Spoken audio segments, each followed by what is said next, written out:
जर जनतेच्या मनाविरुद्ध ईव्हीएमचा घोटाळा करून हे जिंकले तर देशामध्ये मोठा असंतोष हा भिडकेल आणि मला त्याची चिंता वाटते। आणि म्हणून मला असं वाटतं की आपण जनतेच्या सोबत आहोत, जनतेला आपल्याबद्दल विश्वास आहे, ते फार मोठं आपल्या आयुष्यातलं भांडवल आहे।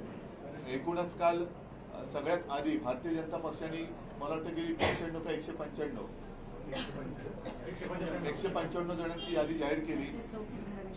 नाही, ते घराणेशाही तर भाग वेगळा, पण मला एका गोष्टीचं मोठं आश्चर्य वाटलं की अगदी सुरुवातीच्या काळात, म्हणजे खरंच सांगतो तुम्हाला, मोदीजी असतील, अमित शहाजी असतील, यांची नावं सुद्धा मी जेव्हा ऐकली नव्हती त्यावेळेपासून मी नितीन गडकरींचं नाव ऐकलंय आणि त्यांच्यासोबत काम केलेलं आहे।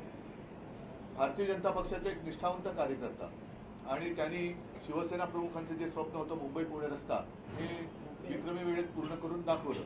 अशा माणसाचं नाव पहिल्या यादीत नाहीये, पण ज्याच्यावरती बेहिशोबी संपत्ती जमा केली म्हणून आरोप केले होते त्या कृपाशंकर सिंगाचं नाव आहे। ही आजची भारतीय जनता पार्टी आहे।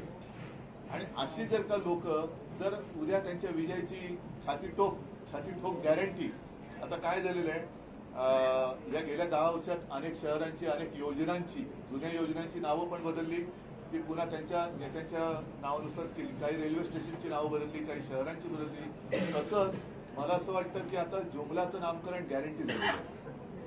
पूर्वी ज्याला आपण जुमला म्हणायचो त्याला आता यांनी गॅरंटी असं नामकरण केलेलं आहे। तर ह्या जुमलेबाज गॅरंटीच्या विरुद्ध जनता मला नाही वाटत पाठी जाईल। आणि तुम्हाला खरंच मनापासून धन्यवाद देतो, कारण तुम्ही आज इकडे आलात। हा काही साधा प्रवास नव्हता। तुम्हाला सुषमाताईला मी आधी सांगत होतो की सुषमाताई तुम्ही पायी वगैरे चालू नका, जा सभा घ्या,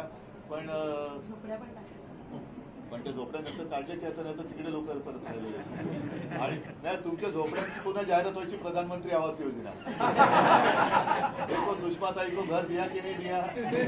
तर ही वस्तुस्थिती तुम्ही केली आणि त्या लोकांना धीर दिला, नाहीतर असहाय्य लोक आहेत, त्यांच्या सहनशीलतेचा अंत होण्यापूर्वी त्यांना आपल्यासाठी लढणारा कोणतरी आहे हा विश्वास तुम्ही दिला, त्याच्याबद्दल तुम्हाला खरंच मनापासून धन्यवाद देतो।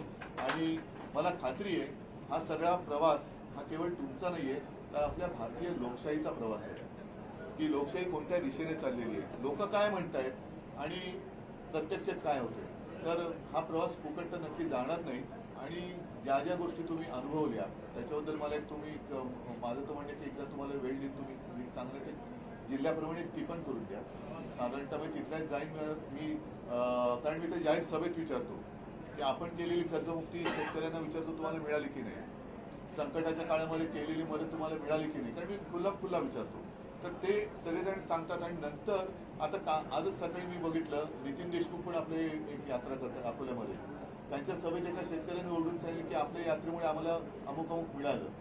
तर ह्या यात्रा आणि जनतेचा रेटा हा खूप मोठा असतो, त्याच्यासमोर किती मोठा हुकुमशहा असला तर तो टिकाव धरू शकत नाही आणि तो यावेळेला टिकण्याने मला खात्री आहे। तुम्हाला परत एकदा सगळ्यांना मनापासून धन्यवाद देतो। आणि आता हा एक पायी प्रवास केला, आता हा असा प्रवास आपल्या महाराष्ट्राचा दिल्लीच्या दिशेने आपल्याला करायचा आहे, त्याचा धन्यवाद। जय हिंद, जय महाराष्ट्र।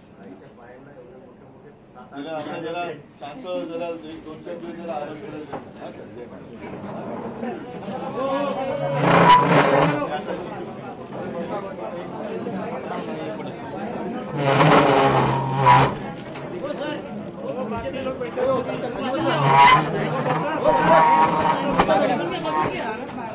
प्रश्न आणि त्यानंतर इगतपुरी, नाशिक, कसारा, भिवंडी इथले धरण पण त्यांना प्यायला पाणी नाही, खडवली ब्रिजचा प्रश्न आहे, असे अनेक एक प्रश्न समजून घेत जेव्हा मी कल्याणपर्यंत येतो तेव्हा कल्याणचे वकील असं सांगतात, ठाण्याचे वकील सांगतात, महाराष्ट्रातला